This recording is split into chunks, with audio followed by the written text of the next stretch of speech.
Hi, it's Olga from SEOSLY. This is our weekly recap of the most important SEO news. This is episode number 3 of SEO podcast by SEOSLY, and this is my second edition of weekly SEO news. This is still quite a new thing for me. I'm not that effective and productive at that as I would like to, but I hope that with each new episode of SEO podcast and my SEO news selection, it will become better and better for you, and it will take me less and less time to produce because now I need the full day to be able to write the newsletter, record the video, and edit this out. So we'll see how it goes. But yeah, this is episode 3. So let's get started with the most important SEO news. The first SEO news and kind of an announcement is that since you are already listening to that podcast, you are probably already now subscribed and you know about SEO, my SEO podcast by SEOSLY. But this is the page, the official page, the official website of SEO podcast. You can share it with friends, with your SEO friends, to help my podcast grow. You can listen to it on all the most popular SEO podcasting platforms such as Apple Podcast, Google Podcasts, Spotify, Stitcher, and more. So that's it, and let's jump into the news. So this week, like the past week, the first week of November has been relatively quiet. So not too much has been happening, but I was able to find a few pieces of news for you. So number one comes from no one other than Barry Schwartz. So Google has posted a short note in Google Search Console data anomalies, which basically says that there was a bug in Search Console that could affect some search features such as top stories or more. So if you've been seeing some problems around October 28th, this can be the reason why. This is the documentation, and this is the note that Google put in documentation in its documentation. So if you run a huge site and you are getting millions of visits, this small anomaly could actually make you worry. So keep in mind that there was a bug, and the bug is going to be fixed. So don't worry about that. Okay, the next piece of news is that there has been a new episode of Search of the Record, which is one of the most important, one of the best SEO podcasts out there, created by people from Google. This episode was a special one. In this episode, John Lazy and Miriam, a guest who is an SEO trainer and a really wonderful person in SEO. So this was basically a live recording of their session from Brighton SEO. If you didn't make it to Brighton SEO, you definitely want to listen to that session. They really cover a lot of interesting topics such as a subdomain, subdirectory, and they also talk about links, penalizing links, or for example about content outliers, content templates, using content templates. So they basically handpicked some questions submitted by others.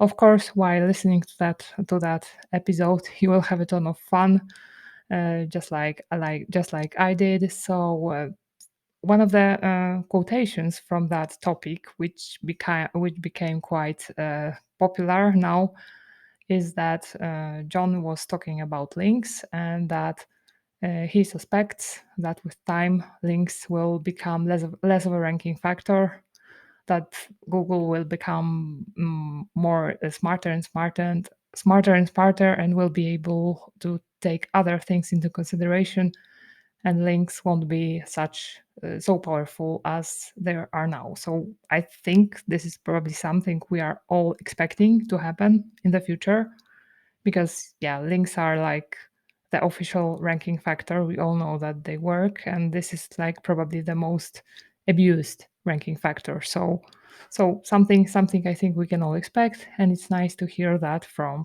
John. So definitely listen to that episode. It's a great one. And of course, follow Miriam on Twitter because she's like a great SEO as well.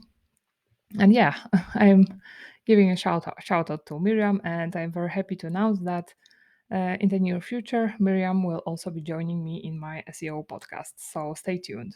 Okay, another small piece of SEO news. So there was like a possible update or adjustment on October 28th. So some of the sites, there was like a recent spam update as well on Google, and some unconfirmed SEO Google ranking update around October 13th. And what Glenn Gabe basically noted is that the sites which were hit, which like reported big changes on one of those dates, they are now seeing reversals around like October 28th. So it looks like Google is adjusting something. So the sites which, for example, gained, they are like the sites which lost, for example, during the spam update, are gaining back. So definitely worth noting, and definitely this thread by Glenn Gabe is worth like reading because Glenn is like fantastic at doing those recaps, doing those threads when he analyzes in much detail like what's happening in with sites after a specific after some update, an official unofficial update. So definitely take a look at that. Another news, so this news comes from my website. So I finally published the article I wrote a while ago, which is basically about imposter syndrome, which I think is quite a thing in SEO, especially among women. I'm a woman in SEO, and I've been dealing with imposter syndrome for many years, and I can attest that this actually is a thing. So you may want to take a look. I'm sharing a little bit of my story. I'm also using like definitions, what actually imposter syndrome is, if you want to be able to understand it more deeply. I'm like giving the providing the rationale behind why I am the right person to talk about it, why I can talk about it. I ran a poll on Twitter, and like the results were like quite obvious that most of the people who voted definitely have something to do have problems with imposter syndrome.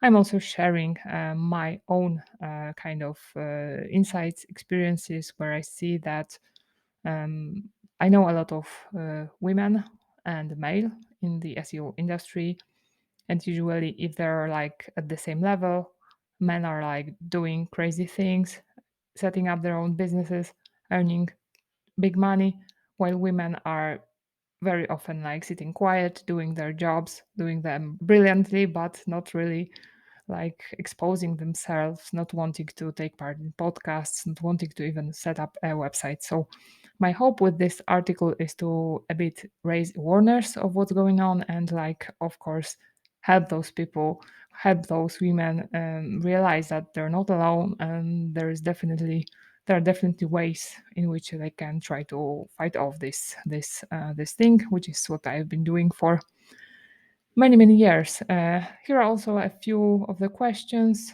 where I suggest which I suggest answering to kind of self-diagnose yourself. Like, for example, do you feel like a fraud? Do you think that you should still learn a ton other things before you can like even go public with your skills? Do you like are you afraid of being criticized? Do you doubt your skills? Do you think that you have been successful because of luck, and so on and so on? I also asked other SEOs to share their own experiences. I have noted some interesting insights regarding their what they told me. So definitely check my article and see their answers. There are some really golden nuggets there. So definitely take a look. Um, I'm also sharing ways to overcome imposter syndrome, such as learning SEO every day because it will make you feel like you're moving forward, or creating your own website and starting doing SEO for it, connecting with other SEOs, or publicly speaking about your doubts or your feelings. And if you're a woman, of course, joining Women in Tech SEO and following a reach, which is like a must, and so on and so on. I hope you like this article, and if you have like any other thoughts to share, the pieces of advice, feel free to do that. I've also talked about imposter syndrome and the situation I had a while ago with Erin Sparks. You may want to take a look at that at our interview where we talked about a lot of some of those things. So definitely check this out. And there's another, I'm now committed to creating new content practically every day, because this is what I now do full time for you, create content and do client work. So here's a quick article I've created, which is basically how to exclude words from Google search results. So this is like an obvious one. You're using an operator, minus operator, and you exclude words. But there is definitely more to that. You can exclude certain words, you can exclude multiple words, you can exclude the entire sentences, phrases. You can, for example, filter, you can like limit the results to a specific domain or exclude results from a specific domain. So I'm sharing those five ways you can check. You can also use the site operator together with quotation marks to, for example, check if there are like copies of your content. So for example, I typed this sentence from this is one by one from my site, and I noticed that there are like at least two websites copying my article about SEO podcasts. So, speaking of SEO podcasts, I've recently updated my list. Of course, I added my own podcast to that, but I also updated the list with another wonderful podcast, SERP's Up, which is hosted by Mordy Oberstein and Crystal Carter at Wix. Definitely take a look. This is one of my favorite podcasts now. So definitely subscribe to that podcast. And yeah. And coming back to this topic, I also have an in-depth, nice article with Google search operators, because this is Google search operators which allow you to like refine your search queries, make sure you are really like finding what you're looking for. I was able to list now I think 50 different types of search operators, search parameters, search commands, whatever you want to call them. And I am like showing you a lot of examples of how you may use them, how you may apply them to achieve specific outcomes, to perform specific tasks. So take a look at this article as well. Next, next is the SEO podcast episode 2 from last Thursday. So in this podcast, I had the pleasure to talk about SEOcrawl with David Kaufmann from SEOcrawl. So SEOcrawl is a really nice SEO tool, which is like a tool that lets you create very crazy nice reports that let you analyze the data from GSC, and not only from GSC in more detail. You don't need to like torment yourself in Google Data Studio. If not, you are not like the expert of Google Data Studio. You can get this. You can check this tool for free, or you can get like 50% off forever if you're using the coupon code of SEOSLY. So you won't risk. You are not risking anything. I suggest you check my interview with David and check SEOcrawl. Next plug I have for Ahrefs Webmaster Tools. Again, another free tool. I'm plugging it because this is the tool I've been using for, I think, since forever.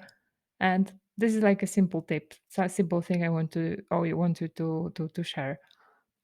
You are probably busy. You don't have time to like do a ton of things, a ton of analysis every day.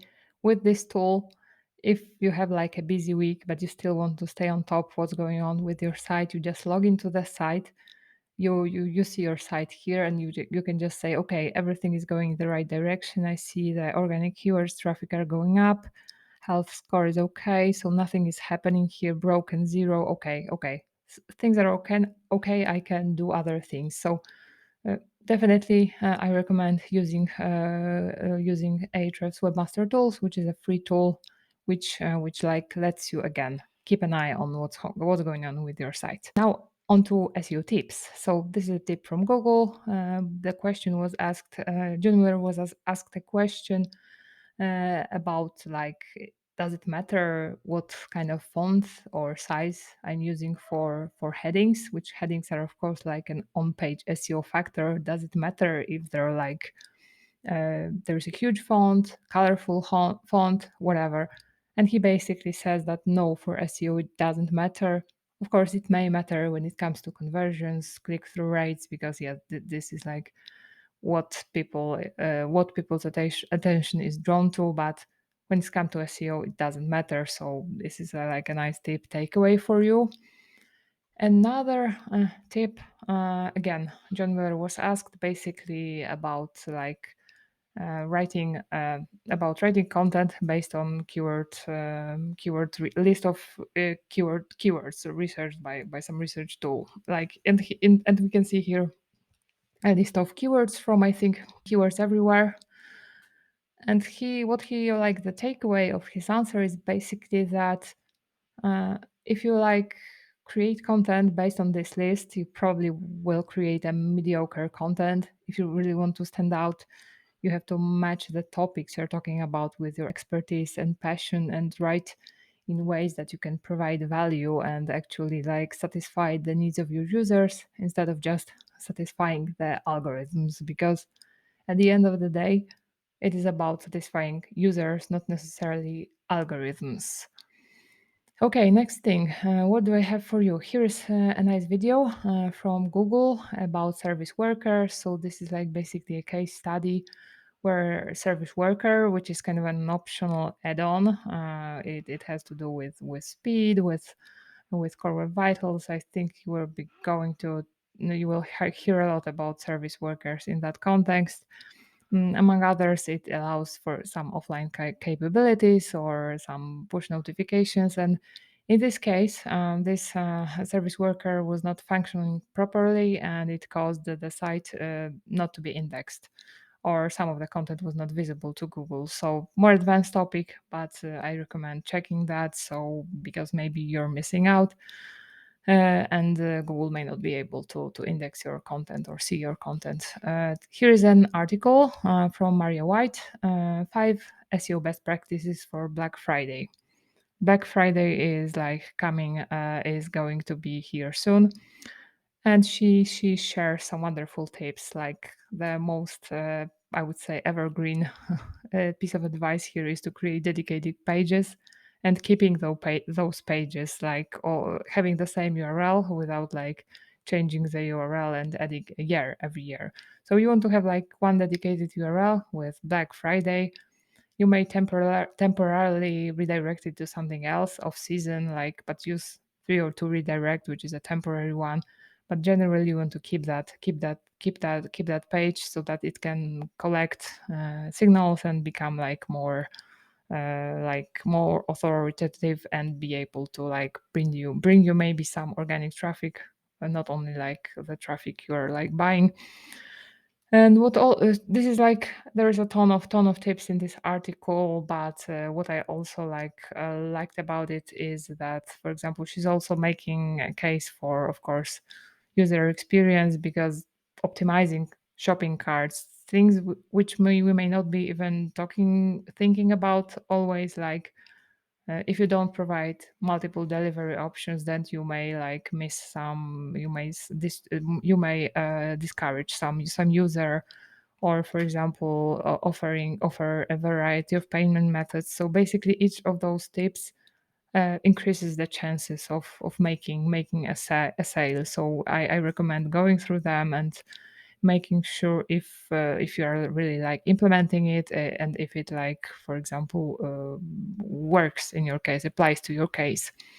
Work with paid search. So of course, if you are into paid search, PPC, you can really do a lot with that in terms of Black Friday. So if you're into that, make sure to check that as well.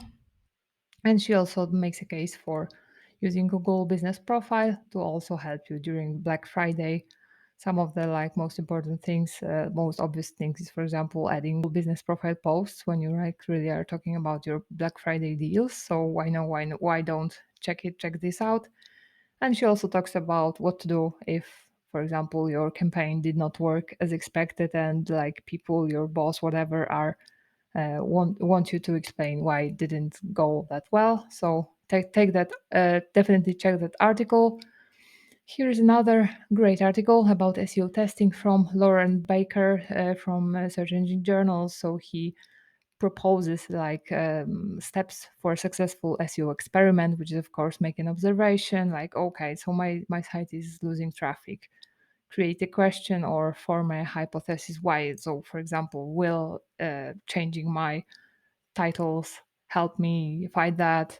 Gather data, analyze data, and draw conclusions. And he also shows 8 things which you can test and check if your rankings will improve. So SEO title, probably I think the most often the most often experimented element, SEO meta description, which is not a ranking factor, but it can influence the CTR of your site. So you may want to experiment with that as well. Of course, internal anchor text, which is like a great thing to experiment with, especially if you haven't been working on internal anchor text a lot.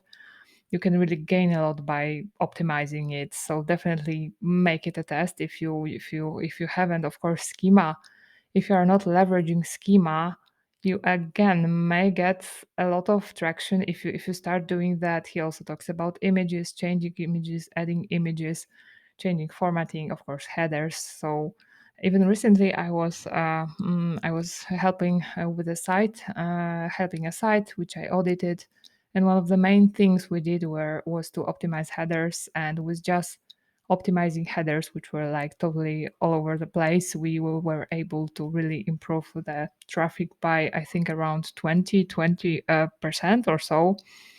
So, or of course, word count, adding new content or removing content, so that it is like closer to what we are already seeing in position 1, 2, 3, which again may help you, and more and more. So check this article. I think it's really worth reading. And here is the article. Maybe this is not like the most recent article from a month ago almost, but this is from Mary Haynes about tips that will help you turn recently updated Google Search Essentials into a strategy. So Google recently kind of renamed their documentation for webmasters. Well, they used to call it for webmasters into Google Search Essentials. And she's actually showing us how to make sense of that and how to make it into a strategy. So, like for example, she starts with the basic technical things like, are your pages indexable? Are your pages crawlable? Is Googlebot blocked? Kind of base stuff which you need to pass in order to be able to go further. Then of course she's talking a lot about spam policies. In the most recent episode of Mary Haynes' podcast, she also talks big time about spam updates, or the recent spam update. I definitely recommend you check this out. Mary also recommends reading SEO basic SEO guide, which is something I always, all of my mentees, their first homework is to always read this SEO guide, and then we have like a fruitful conversation about what it contains, best practices, because this is like the fundamentals of SEO provided to you by Google. So why shouldn't you be reading that? You have to be reading that. And of course, she also talks about best key practices, which Google basically lists on their site. And if you want to, I suggest you check my article with 180 SEO best practices, which I again they're based on this SEO started guide. So I was able to list like that many. So if you need like a fresh refresher of basics, I suggest you check this article as well. And next, I want to share two very nice SEO threads. So this one is by Alexis Rilko. I hope I'm pronouncing his name correctly. So this is again a thread about Google October spam update. It lists types of sites that were hit by it. So for example, new adult sites, like the ones that are new, not necessarily the ones that have been there for some time. Websites which have adult content, like intentionally or unwillingly. New streaming websites, programmatic websites based on scraping. People also ask questions, so this is like super interesting because there is a huge increase in people scraping. People also ask and generating sites that answer like every question that's possible to be asked. So I strongly recommend checking that. One of those sites is, for example, the sites that are badly translated. So check this thread out. There is another very nice thread by Brody Clark where he talks about four different types of site links.